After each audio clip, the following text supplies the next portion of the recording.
പാകിസ്ഥാൻ്റെ സൈനിക മേധാവിയായ അസിം മുനീറിനെ കൊലപ്പെടുത്താൻ നെതന്യാഹു ഉത്തരവിട്ടു. അത് നടപ്പാക്കാൻ സർവ്വസന്നാഹങ്ങളുമായി മൊസാദ് രംഗത്തിറങ്ങിയിരിക്കുന്നു. ഇങ്ങനൊരു വെളിപ്പെടുത്തൽ വന്നിട്ടുണ്ട്. ഈ വെളിപ്പെടുത്തൽ നടത്തിയിരിക്കുന്നത് നിസ്സാര പുള്ളിയൊന്നുമല്ല. ബ്രസീലിയൻ മാധ്യമപ്രവർത്തകൻ ലോകത്തിലെ നിർണായകമായ പല വിവരങ്ങളും ആദ്യമായി ലോകത്തോട് പറഞ്ഞ ലോകപ്രസിദ്ധനായ ഇൻവെസ്റ്റിഗേറ്റീവ് ജേർണലിസ്റ്റ്, ഭൗമ രാഷ്ട്രീയ നിരീക്ഷകനൊക്കെയായ പെപ്പെ എസ്കോബാർ ഒരു പോഡ്കാസ്റ്റിൽ പ്രശസ്ത രാഷ്ട്രീയ നിരീക്ഷകനായ മരിയോ നൗഫലുമായി നടത്തിയിട്ടുള്ള പോഡ്കാസ്റ്റിലാണ് തൻ്റെ വെളിപ്പെടുത്തൽ പറഞ്ഞത്. തനിക്ക് കൃത്യമായ വിവരങ്ങൾ ലഭിച്ചിരുന്നു. കാരണം നെതന്യാഹു വല്ലാത്ത ദേഷ്യത്തിലാണ്. ഇറാനും അമേരിക്കയും തമ്മിലുള്ള യുദ്ധം ഒത്തുതീരുന്നു. ഇസ്രയേലിനെ പങ്കെടുപ്പിക്കാതെ ഇസ്രയേലിൻ്റെ താല്പര്യങ്ങൾ ലംഘിച്ചുകൊണ്ട് ലെബനോണിൽ ഇസ്രയേൽ ഇടപെടാൻ പാടില്ല എന്ന വ്യവസ്ഥ വരെ ഉൾക്കൊള്ളിച്ചുകൊണ്ട് ഇസ്രയേലിനെ ഈ ചർച്ചകളിൽ പോലും പങ്കെടുപ്പിക്കാതെ ഈ ഒത്തുതീർപ്പ് കരാർ ഉണ്ടാക്കാൻ മുൻകൈയെടുക്കുന്നത് അസിം മുനീറാണ്. അസിം മുനീർ ഇറാൻ പക്ഷപാതിയാണ്. പാകിസ്ഥാൻ്റെ പ്രസിഡന്റിനെയും പ്രധാനമന്ത്രിയെയും പോലും നിയന്ത്രിക്കുന്ന അമേരിക്കൻ പ്രസിഡന്റിൻ്റെ പ്രിയപ്പെട്ടവനായ അസിം മുനീർ ഇറാന് വേണ്ടി, ഇസ്ലാമിസ്റ്റുകൾക്ക് വേണ്ടി ഇസ്രയേലിനെതിരെ നീക്കം നടത്തുകയാണ്. ഇയാളാണ് ട്രംപിനെയും നെതന്യാഹുവിനെയും തമ്മിൽ തെറ്റിക്കുക പോലും ചെയ്തത് എന്ന അഭിപ്രായം നെതന്യാഹുവിനുണ്ട്. അതുകൊണ്ട് ഈ കരാർ പൂർത്തീകരിക്കപ്പെടുമ്പോൾ അമേരിക്കയും ഇറാനും ചേർന്ന് വെടിനിർത്തൽ കരാറുണ്ടാക്കി ഇറാന് കോടികളുടെ $300 ബില്യൺ നഷ്ടപരിഹാരം വരെ പാവപ്പെട്ട ഗൾഫ് രാജ്യങ്ങളുടെ നിന്ന് വാങ്ങിച്ചു കൊടുത്ത് കരാറുണ്ടാക്കുന്ന, ദയനീയമായി തോറ്റുപോയ ഒരു കരാറുണ്ടാക്കുമ്പോൾ ഇസ്രയേൽ വല്ലാത്ത ആശങ്കയിലാണ്.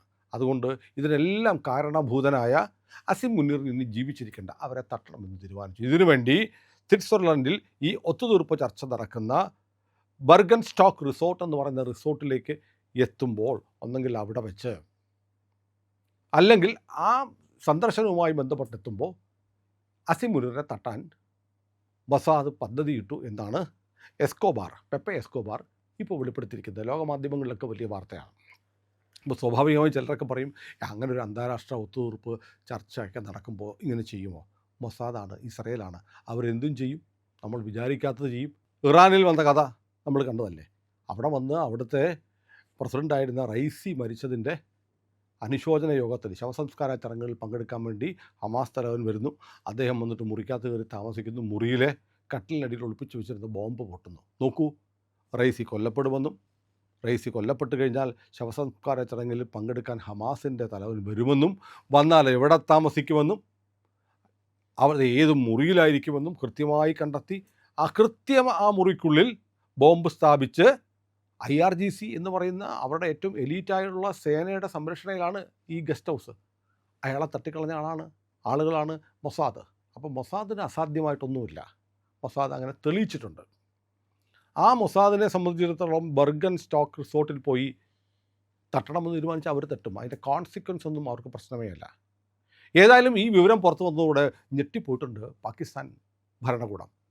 ഇപ്പോൾ പാകിസ്ഥാൻ പട്ടാളത്തിൻ്റെ ഒരു പ്രതിനിധി പറഞ്ഞു, അങ്ങനെ എന്തെങ്കിലും നടന്നാൽ ഞങ്ങൾ ഉടനെ ഒമാനെ വിളിച്ച് പറഞ്ഞു, നിങ്ങൾ ഇസ്രയേലിനെ അറിയിച്ചേര്, അങ്ങനെ എന്തെങ്കിലും പദ്ധതി ഉണ്ടെങ്കിൽ ഇസ്രയേൽ എന്ന രാജ്യത്തെ ഞങ്ങൾ ഭൂമിയിൽ നിന്ന് തുടച്ചു നീക്കും. എന്താണ് പാകിസ്ഥാൻ്റെ പ്രതികരണം വന്നത്? അപ്പോൾ സംഗതി നടന്നിട്ടുണ്ട്. പാകിസ്ഥാൻ മിലിറ്ററി ഇൻ്റലിജൻസിന് ചില വിവരങ്ങൾ കിട്ടി. പാകിസ്ഥാൻ മിലിറ്ററി ഇൻ്റലിജൻസിന് വിവരങ്ങൾ ഒരു പക്ഷേ ചോർത്തി കൊടുത്തത് CIA ആയിരിക്കും. കാരണം അസിം മുനീർ ഇപ്പോൾ ട്രംപിൻ്റെ സ്വന്തം ആളാണ്.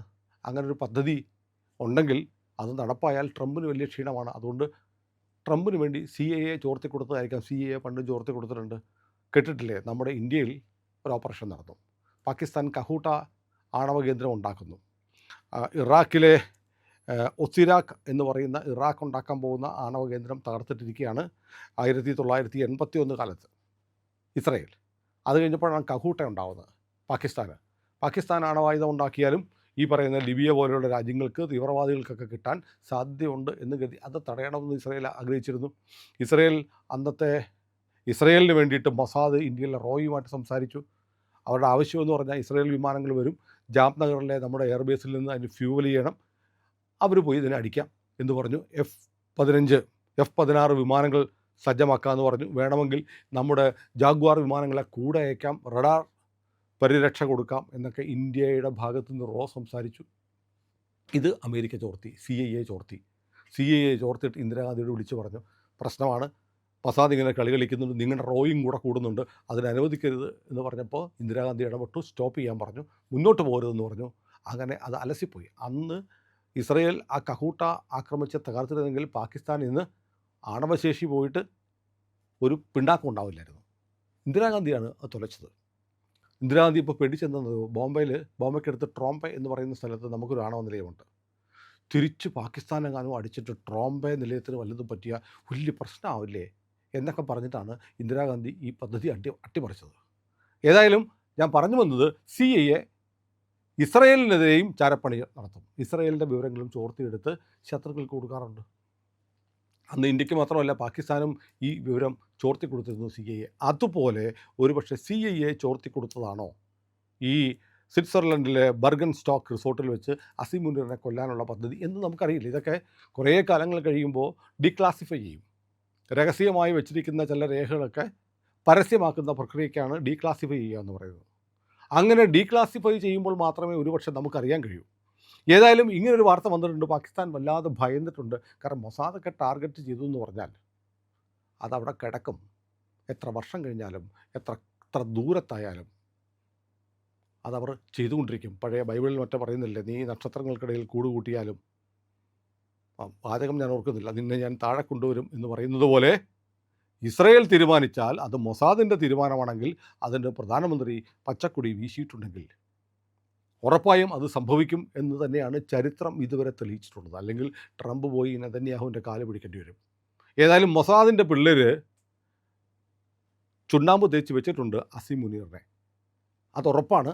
അല്ലെങ്കിൽ പാകിസ്ഥാൻ ഇസ്രയേലിനെ ഭൂമിയിൽ നിന്ന് തുടച്ച് നീക്കിക്കളയുമെന്നൊക്കെ പറയുന്നത് തങ്ങളുടെ കയ്യിൽ ആണവായുധമുണ്ട് എന്നുള്ള ഒരു ഹുങ്ക് കൊണ്ട് പറയുന്നതാണ്. പക്ഷേ ആ ആണവായുധം പ്രയോഗിക്കണമെങ്കിൽ അതിൻ്റെ ബട്ടൺ ഇരിക്കുന്നത് ട്രംപിൻ്റെ കയ്യിലാണ്, അമേരിക്കയുടെ കയ്യിലാണ്.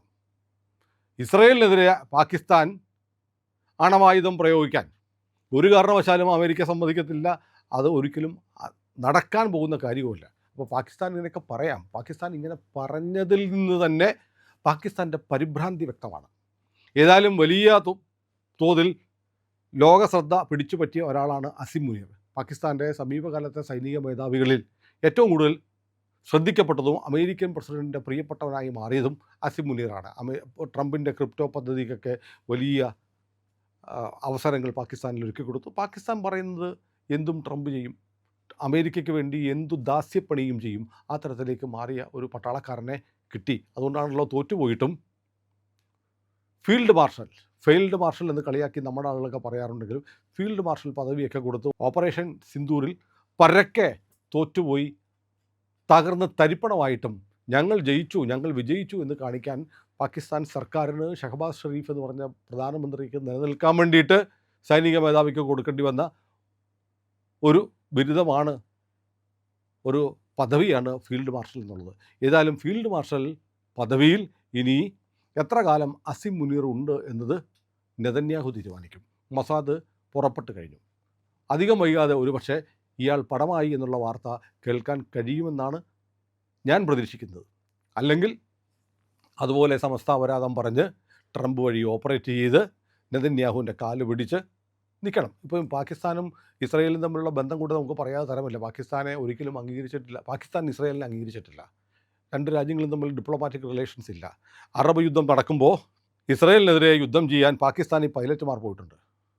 അപ്പോൾ എക്കാലത്തും പാകിസ്ഥാൻ്റെ ആണവായുധത്തെയും പാകിസ്ഥാൻ്റെ നിലപാടുകളെയും ഇഷ്ടപ്പെടാത്ത, ശത്രുഭാവത്തിൽ കരുതുന്ന ഒരു രാജ്യം തന്നെയാണ് ഇസ്രയേൽ. കാരണം ഇസ്ലാമിസ്റ്റുകളുടെ, മുസ്ലിമിൻ്റെ ശത്രുവാണ് എക്കാലത്തും ജൂതൻ. അത് പാകിസ്ഥാനായാലും അങ്ങനെ തന്നെയാണ്. അത് കൃത്യമായിട്ട് നെതന്യാഹുവിനറിയാം, മൊസാദിനറിയാം, അസീം മുനീറിനും അറിയാം. അസീം മുനീറിന് എന്തായാലും ഒരു കാര്യം ഉറപ്പായി, തൻ്റെ നാളുകൾ എണ്ണപ്പെട്ടു എന്ന് ആ വാർത്ത വരും എന്ന് മാത്രം അറിഞ്ഞാൽ മതി. നമുക്ക് ആ വാർത്തയ്ക്ക് വേണ്ടി, ഭാരതത്തിൻ്റെ ഒരു ശത്രുവിൻ്റെ കഥ കഴിഞ്ഞു എന്നുള്ള വാർത്തയ്ക്ക് വേണ്ടി നമുക്ക് കാത്തിരിക്കാം. ഏറ്റവും പുതിയ വാർത്തകളുമായി ഇന്ത്യ ലൈവ് നിങ്ങളുടെ കൂടെയുണ്ട്. ഞങ്ങളുടെ കൂടെ നിങ്ങളും ഉണ്ടാവുക. ചാനൽ സബ്സ്ക്രൈബ് ചെയ്യാൻ മറക്കാതിരിക്കുക.